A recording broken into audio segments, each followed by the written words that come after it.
Tudo bem, pessoal? A nossa videoaula de hoje, ela vai ser um pouquinho mais extensa, porque nessa videoaula nós vamos tratar do capítulo 6 e o capítulo 7 da nossa apostila 2, relacionada ao processo de urbanização, tá? Nós vamos ver os conceitos e os aspectos gerais. Primeira coisa, gente, nós temos que definir o que é o processo de urbanização. Urbanização, gente, nada mais é do que o aumento da população urbana se comparada ao aumento da população rural. Então eu falo que um país é urbano a partir do momento que o número de pessoas que estão residindo nas cidades ultrapassa o número de pessoas que estão morando na zona rural. Nada mais do que isso, tá?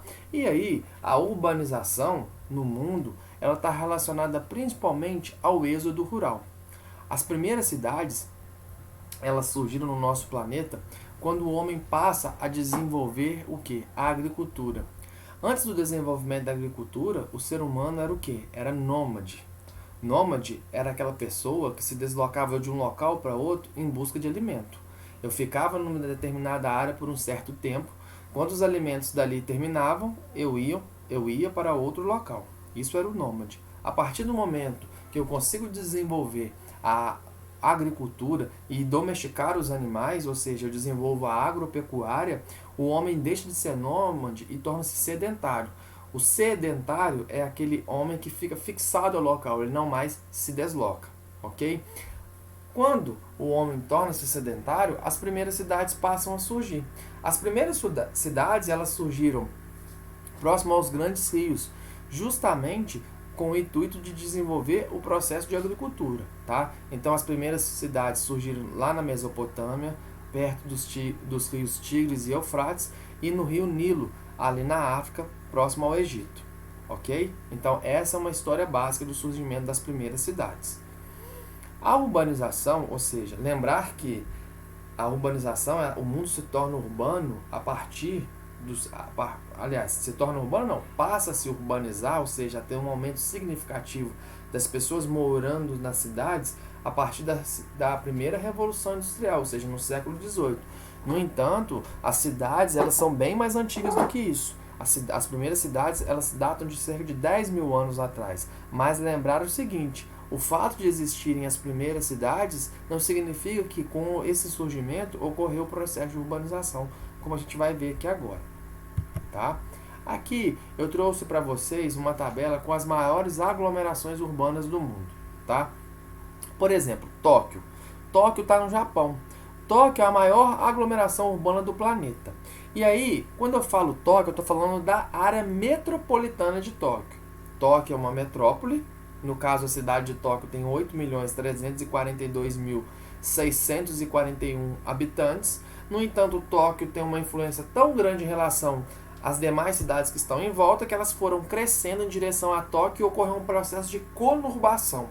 Conurbação é quando duas ou mais cidades crescem em direção às outras e elas se encostam fisicamente. E no caso, quando isso ocorre em torno de uma metrópole, a gente forma o quê? Uma área metropolitana, tá? Que a gente vai ver mais detalhadamente quando a gente estudar a urbanização brasileira. Isso aqui só foi a título de curiosidade. E aí, ó, a área metropolitana de São Paulo é a quinta maior aglomeração urbana do planeta, com cerca de 19.616.660 habitantes, e só a cidade de São Paulo tem 10.990.518 habitantes, tá? Se a gente for observar aqui, ó, a maior cidade, e aí eu não estou falando da área metropolitana, da aglomeração urbana, estou falando da cidade em si, do mundo, é Xangai, que tem 15.550.675 habitantes. E vamos observar aqui, ó, vamos analisar os países: Japão, Coreia do Sul, Índia, México, Brasil, Estados Unidos, China, Índia, Japão novamente, Indonésia, Egito, China, Índia, Rússia e Bangladesh. O que você pode tirar de conclusão aqui? Que as maiores cidades, elas se concentram principalmente nos países subdesenvolvidos. E a gente vai ver ao longo desse estudo aqui que essas grandes cidades nos países subdesenvolvidos, elas são muito problemáticas, porque elas trazem consigo uma grande quantidade de problemas devido à falta de planejamento para o seu surgimento, tá? Trouxe uma imagem para você aqui de Tóquio. Aqui ao lado, ó, onde eu vou vir com o mouse, você observa a cidade. E aqui você observa uma imagem de satélite pegando a mancha urbana. Toda essa área cinza aqui, ó, é mancha urbana. Observe que na região de Tóquio tem muito mais construção, ou seja, elementos artificiais do que a vegetação. Também trouxe para você aqui de São Paulo. São Paulo é uma mancha urbana bem menor, também é praticamente metade do tamanho de Tóquio, como você pode observar. E aqui, ó, você observa que a região em torno de São Paulo possui uma vegetação bem mais significativa do que a de Tóquio. Tá? E aqui a imagem de São Paulo ao dia e à noite. Gente, um termo muito importante quando a gente estuda a urbanização são as megacidades. As megacidades são cidades que possuem mais de 10 milhões de habitantes, tá? E essas megacidades, elas se concentram principalmente nos países subdesenvolvidos, porque há uma diferença entre a urbanização de países desenvolvidos e países subdesenvolvidos. Isso é muito importante que você entenda. Nos países desenvolvidos, onde a urbanização ela começou assim que houve o processo de Revolução Industrial, a urbanização ela foi lenta, ela foi ocorrendo aos poucos e foi planejada. Então, os países, por exemplo, o Reino Unido, começou o processo de urbanização assim quando houve o processo de Revolução Industrial. E essa urbanização ela se efetivou mesmo uns 200 anos após o seu início. Tá? Foi uma urbanização lenta e planejada. As cidades elas foram bem estruturadas. Já nos países subdesenvolvidos, como é o caso do Brasil, a urbanização ela passa a se intensificar mesmo, a ocorrer com o fim da Segunda Guerra Mundial, quando o processo de industrialização nesses países fica muito intenso devido à expansão das transnacionais dos países desenvolvidos para os países subdesenvolvidos. Com o surgimento de um número significativo de indústria nesses países subdesenvolvidos, o êxodo rural passa a ser muito intenso, ou seja, as pessoas saem da zona rural e vão para as cidades em busca de emprego. Só que, diferentemente dos países desenvolvidos, as cidades nas áreas subdesenvolvidas do planeta, elas se formaram de uma maneira rápida, não lenta, e foi sem planejamento. Por isso, as cidades dos países subdesenvolvidos são muito grandes, porque houve uma migração rural muito intensa e as cidades foram crescendo de maneira desordenada, tá? Então, o termo megacidade é um termo estritamente quantitativo, tá? São cidades que possuem mais de 10 milhões de habitantes. E em 2015, nós tínhamos poucas megacidades nas áreas desenvolvidas do planeta. Nós tínhamos apenas Tóquio, Nova York e Los Angeles. Enquanto que o restante, praticamente, de todas as megacidades se concentrava nas áreas subdesenvolvidas do planeta. Então, se te der um mapinha numa prova para você analisar se é um mapa de cidade global ou de megacidade, cidade global é o termo que a gente vai ver daqui a pouco. Se esse mapinha estiver mais pontilhado no hemisfério sul do planeta, destacando os países pobres, é um mapinha de megacidade, tá? Então, megacidade nada mais é do que uma aglomeração humana com mais de 10 milhões de habitantes, ok? E aqui, ó, nós temos as maiores aglomerações urbanas do mundo, tá? Eu quero que você observe o seguinte, ó. Se tiver de vermelho, tem mais de 10 milhões de habitantes. Se tiver laranja, tem entre 8 e 10 milhões. Se tiver de amarelinho, tem entre 5 e 8 milhões. Observe aqui que tudo que eu vou estar passando o mouse, ó, começa aqui no México, na cidade do México. São grandes aglomerações urbanas, ó, Bogotá na Colômbia, Lima no Peru, Rio de Janeiro e São Paulo no Brasil, Buenos Aires na Argentina, Santiago no Chile, Lagos na Nigéria. Aí você tem outra cidade aqui no continente africano, você tem Cairo no Egito, você tem aqui outra cidade. Observe que a maioria das grandes cidades, ou seja, que possuem mais de 5 milhões de habitantes, estão localizadas nos países pobres.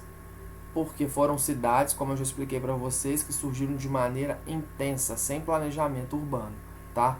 Essas grandes cidades, ó, nos países desenvolvidos, nós temos Los Angeles, Chicago e Nova York nos Estados Unidos, você tem Paris, Londres e aqui mais algumas no continente europeu, Moscou aqui na Rússia, Tóquio no Japão, Seul na Coreia do Sul, o restante todo é em áreas subdesenvolvidas do planeta. Então, uma característica da urbanização é que as grandes cidades, ou seja, cidades acima de 5 milhões de habitantes, se concentram principalmente nos países subdesenvolvidos. Não se esqueça disso, tá? E aí, existem consequências desse processo de urbanização, ou seja, existem consequências pelo fato de nós termos um grande número de pessoas morando nas áreas urbanas. E aí eu elenquei para você algumas consequências. Primeiro, um fato primordial: as consequências de uma urbanização intensa e desordenada é muito mais forte nos países pobres, ou seja, nos países do hemisfério sul. Quando nós temos um mundo muito urbano, nós vamos esquecendo de elencar políticas agrícolas. E a agricultura é muito importante, porque eu não consigo separar meio urbano e meio rural. Da mesma forma que o meio rural é importante para a cidade, porque ele abastece a cidade, é na cidade que existem as indústrias que produzem produtos e maquinário que serão utilizados na zona rural, tá? Mas, como o mundo está cada vez mais urbano, as políticas urbanas prevalecem em relação às políticas agrícolas, tá? Falta de investimentos em infraestrutura urbana, principalmente nos países subdesenvolvidos, como nós vimos, as cidades crescem de maneira desordenada e sem uma infraestrutura desejável para que ocorra uma qualidade de vida do cidadino, ou seja, da pessoa que mora na cidade, tá? E aí, a cidade, gente, ela é um ecossistema que ela é muito cruel. Existe uma competição na cidade, assim como existe uma competição nas florestas entre os animais. Então, surgem os mais variados problemas nas cidades. Existem a questão da degradação ambiental, o tráfego relacionado ao congestionamento, a poluição atmosférica, violência cada vez maior, porque as pessoas buscam a cidade com uma determinada expectativa e nem sempre essa expectativa ela é alcançada, poluição, lixo e por aí vai, tá? Eu coloquei aqui para vocês também uns dados relacionados às desigualdades, tá? E aí eu vou estar comentando aqui com você. No início do século XIX, 8% da população mundial residia em cidades. Então, ó, entre os anos 1801 até 1900, a população que residia nas cidades era muito baixa, tá? Atualmente, essa porcentagem subiu para 50%. Eu acho que está maior ainda, tá? Deve estar nos 57%, 58% já. O mundo já é um mundo urbano, tá? O processo, antes restrito aos países industrializados, espalha-se pelo mundo juntamente com as transnacionais, o que eu já expliquei para vocês. As primeiras áreas que se tornaram urbanas foram as áreas desenvolvidas, que foram os países que acompanharam o processo de revolução industrial. No entanto, a partir da Segunda Guerra Mundial, com a expansão das transnacionais dos países desenvolvidos para os países subdesenvolvidos, a urbanização se torna intensa nessas áreas pobres e hoje nós temos países altamente urbanizados dentre o grupo dos países pobres, tá? A América Latina é um exemplo. A América Latina tem cerca de 80% da população dela residindo nas cidades, tá? As taxas baixas não significam pequena população urbana, tá? Às vezes um país tem muita população e ele tem um nível menor de pessoas morando nas cidades do que na zona rural. Ele não é necessariamente urbano, tá? Eu trouxe um dado para você aqui, mas depois que eu montei esse dado aqui, eu fiz uma pesquisa mais apurada e eu quero que vocês façam uma correção. A China hoje ela já é um país urbano, tá? A China tem cerca de 50,9% da população morando nas cidades. Isso aconteceu em 2013, pelo que eu pesquisei aqui, tá? Então a China não é mais um país rural, ela é um país urbano. Tá? Aí eu trouxe uma chart para vocês, os problemas que podem ocorrer. Essa imagem aqui, ó, de favelização, isso aqui é característico de uma urbanização sem planejamento que ocorreu nos países subdesenvolvidos, principalmente no Brasil, onde nós temos um relevo que contribui para isso, essa ocupação de encostas. Isso aqui é considerado uma área de risco, ou seja, uma área que a população ocupa, mas que está suscetível, por exemplo, a desmoronamento de encosta. Tá? E normalmente, o que vai acontecer? Nessas áreas urbanas, onde nós observamos que há uma total falta de planejamento, o Estado ele age com menor intensidade, ou seja, a Prefeitura, o governo estadual e federal, ele investe mais em áreas que já são planejadas e normalmente ocupadas por pessoas que têm um poder aquisitivo maior do que nessa área aqui, onde nós temos o predomínio da população de baixa renda. Tá? Um outro conceito que eu trouxe para você, gente, é de rede urbana, tá? A rede urbana nada mais é do que o conjunto de fluxos de capital, de pessoas, de serviço e de informação que existem entre as cidades, tá? A rede urbana, gente, ela é muito mais bem desenvolvida nos países centrais, ou seja, nos países desenvolvidos, do que nos países pobres. Rede urbana é essa comunicação, como eu disse. Então, por exemplo, nos Estados Unidos existe uma comunicação muito maior, muito mais acentuada entre as cidades de lá do que uma comunicação entre as cidades que existem, por exemplo, aqui no Brasil, que é um país subdesenvolvido, tá? Então, quanto maior o desenvolvimento do capitalismo num país, mais integrada, maior vai ser o fluxo de pessoas, serviços, informação e capital entre as cidades, tá? E aí, eu trouxe um exemplo aqui para você entender. A rede urbana é isso, é a comunicação que existe entre as cidades. Ó, por exemplo, você tem Tóquio, que tem uma comunicação com Seul. Isso aqui é um exemplo da rede urbana mundial. Quando você pega um desenho que ele está cheio de traçados assim, ó, por exemplo, olha aqui, ó. Nessa região da Ásia aqui, a rede urbana de Tóquio, que pega essas outras cidades aqui, ela é bem mais acentuada do que, por exemplo, essa rede urbana aqui do Rio de Janeiro, ó, do Brasil, que pega Rio, São Paulo e Buenos Aires. Observa que aqui tem muito mais contato entre as cidades. Por quê? Isso significa que essa área aqui de Tóquio ela é muito mais desenvolvida do que essa área aqui, ó, do Brasil e da América do Sul como um todo. A rede urbana da Ásia, ela tem uma comunicação, ela é mais efetiva do que a rede urbana da América do Sul. Depois, mais para frente, quando a gente estudar a rede urbana brasileira, vocês vão entender melhor. Vocês vão entender que existe essa desigualdade entre redes urbanas mundiais e regionais, até mesmo dentro de um país, tá? Então, não se esqueça que rede urbana é essa comunicação que existe entre as cidades. É esse fluxo de capital, é esse fluxo de pessoas, de informação, tá? Então, vamos para aqui.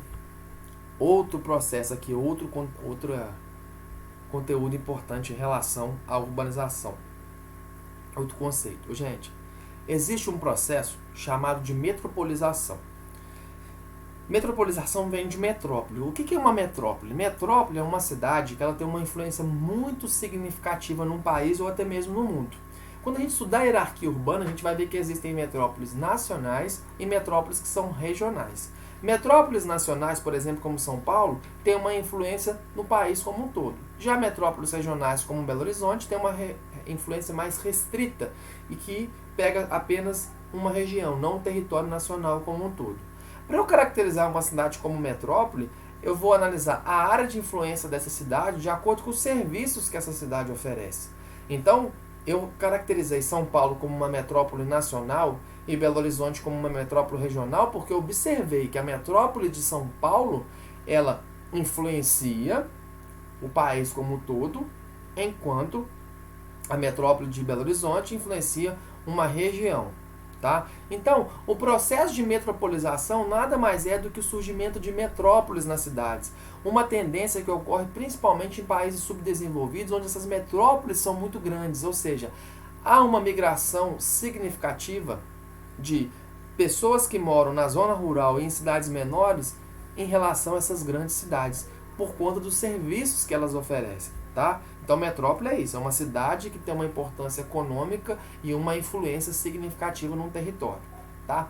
Megalópole é a conurbação de duas ou mais metrópoles. Como eu já expliquei para vocês lá no início, conurbação é o quê?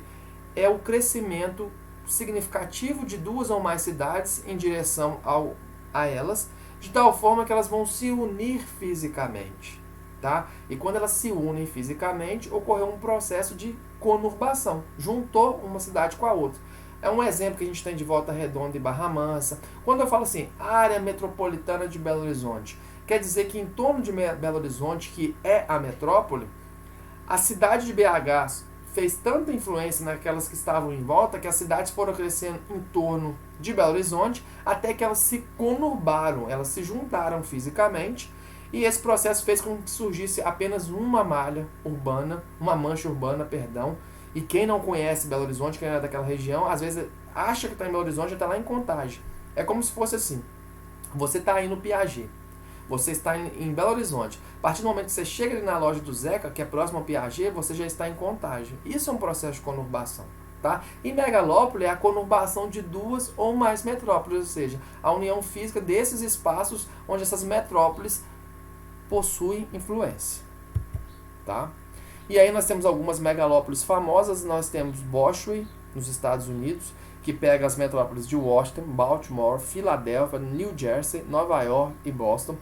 Nós temos a megalópole de Tóquio, Osaka, ou então Tokaido, como ela é chamada, onde nós temos a união de Tóquio, Nagoya, Kobe, Kyoto e Osaka, tá? E nós temos lá nos Estados Unidos também a megalópole de Shipts, que pega Cleveland, Detroit, Chicago e Pittsburgh, tá? A primeira megalópole que surgiu foi a megalópole de Boston, nos Estados Unidos, tá? No entanto, a maior megalópole do mundo é a megalópole de Tóquio, que a gente chama aqui de Tokaido, tá? Aí eu tô te mostrando aqui a área urbana de Boston. Olha aqui o tanto de pessoas. Esse mapa aqui mostra para você os Estados Unidos com uma imagem de satélite à noite. Observa que esses pontinhos representam as cidades. E aí você pode observar que a concentração maior de cidades de população urbana fica o quê? Fica da parte central em relação ao leste, a costa leste, que é banhada pelo Atlântico. Está relacionado principalmente ao grande contato que existe dessa área aqui com o continente o quê? Europeu. Aqui é de Shipts, também nos Estados Unidos, aqui pegando Chicago e aquelas outras cidades que a gente já citou. Nós temos aqui a de Tokaido. Olha o tanto de gente aqui, pessoal. Imagine isso hoje num período de pandemia, se estivesse desse jeito, como que o coronavírus ia se disseminar. Tá? Nós temos aqui também uma metrópole que eu não falei ali também, que é dos Estados Unidos, que é a metrópole da Califórnia, que o pessoal fala, e muita gente chama de Sansão, de San Diego até São Francisco. Olha o tanto de cidade próxima aqui, conurbada. Tá? É praticamente um espaço sem a presença de áreas verdes, ou seja, onde você vai, existe a interferência do homem na formação das cidades. Tá? Um outro termo aqui também, gente, muito importante, é o termo cidade global. Cidade global, o próprio nome já te fala, ó, ela é uma cidade que ela vai ter uma influência no mundo como um todo, tá? E essa cidade global, ela tem uma influência baseada na questão econômica, tá?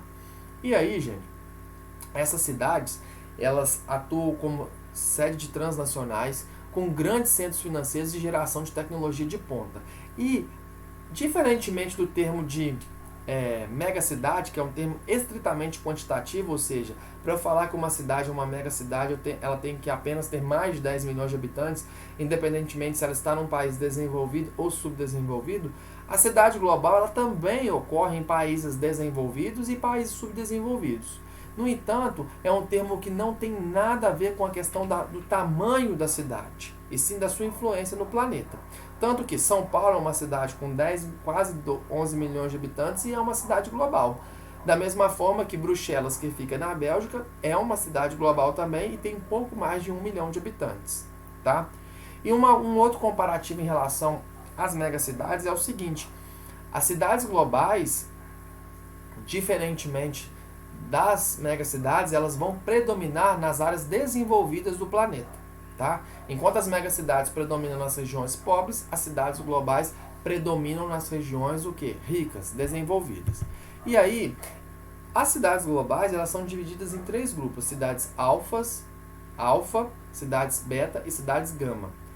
Isso aí tem a ver com uma pontuação que é feita de acordo com o nível de influência da cidade. Então, quais são as cidades alfas? As cidades alfa, elas têm de 12 até 10 pontos, tá? E aí você observa que nesse grupo aqui, ó, que são as cidades globais alfa, nós não temos nenhuma área aqui de região subdesenvolvida. Aliás, nós só temos umas aqui que é Hong Kong. O restante, ó, por exemplo, as cidades que mais influenciam no mundo, as cidades que mais influenciam no mundo são essas aqui, ó, Londres, Nova York, Paris e Tóquio. Ou seja, estão na Inglaterra, nos Estados Unidos, na França e no Japão. E aí você tem aqui embaixo, ó, Chicago, Frankfurt, Hong Kong, Los Angeles, Milão e cidade de Singapura, tá? Com exceção de Hong Kong aqui, o restante todas são cidades que se localizam em regiões desenvolvidas. Chicago nos Estados Unidos, Frankfurt na Alemanha, Los Angeles nos Estados Unidos, Milão na Itália, cidade de Singapura. tá? E aqui eu trouxe umas imagens para vocês das 4 cidades que mais influenciam no planeta: Nova York, Paris, Londres e Tóquio. Paris, uma imagem noturna aqui bem bonita. Tóquio, você observa aqui, ó, atrás uma montanha, tá? Porque Tóquio está numa área de encontro de placas tectônicas. Tóquio é muito suscetível a terremotos. E aqui nós temos as cidades globais beta, tá? Nós temos São Francisco, Sydney, Toronto e Zurique com 9 pontos. São Francisco, localizado nos Estados Unidos, Sydney na Austrália, Toronto no Canadá, Zurique na Suíça. E de 8 pontos já começam a surgir cidades de países subdesenvolvidos. Nós temos Bruxelas, que está na Bélgica, né? Que é um país desenvolvido europeu, Cidade do México no México, Madrid na Espanha, São Paulo aqui no Brasil. E de 7 pontos nós temos Moscou na Rússia e Seul na Coreia do Sul. O que eu quero dizer com isso aqui? Que, por exemplo, São Paulo tem uma influência maior do que Moscou no planeta. É uma influência econômica. Alguns alunos questionam se o Rio de Janeiro não seria uma cidade global, tá? O Rio de Janeiro não é uma cidade global porque a influência do Rio de Janeiro ela é mais no aspecto turístico do que no aspecto econômico, tá? Por exemplo, a Bolsa de Valores do Brasil que tem influência é a Bolsa de Bovespa de São Paulo, tá? Então, no ranking das cidades globais, que vai de alfa, beta e gama, São Paulo é uma cidade beta. São Paulo tem uma influência muito maior do que essas cidades globais aqui que são consideradas gama. Ó, Amsterdã, Boston, Caracas, Bangkok, Pequim. São Paulo é mais importante que Pequim na China. São Paulo é mais importante que Santiago no Chile. São Paulo é mais importante que Boston nos Estados Unidos na questão econômica. Entendeu? São Paulo tem uma influência muito maior que Buenos Aires. No entanto, todas as cidades que são consideradas alfa, beta e gama são cidades globais que têm uma interferência no planeta, ok? Aí, gente, nós vamos parar por aqui. E essa videoaula aqui é uma videoaula que resume todo o aspecto do capítulo 6 e do capítulo 7. Nas próximas aulas, durante as próximas 2 semanas, eu vou trazer para vocês correções de exercícios, tá? Então, para essa semana, você vai fazer os exercícios do capítulo 6, e na outra semana eu vou corrigir. E na outra semana você vai fazer os exercícios do capítulo 7, e se precisar, você vai rever essa videoaula aqui novamente, ok? Um abraço e até mais.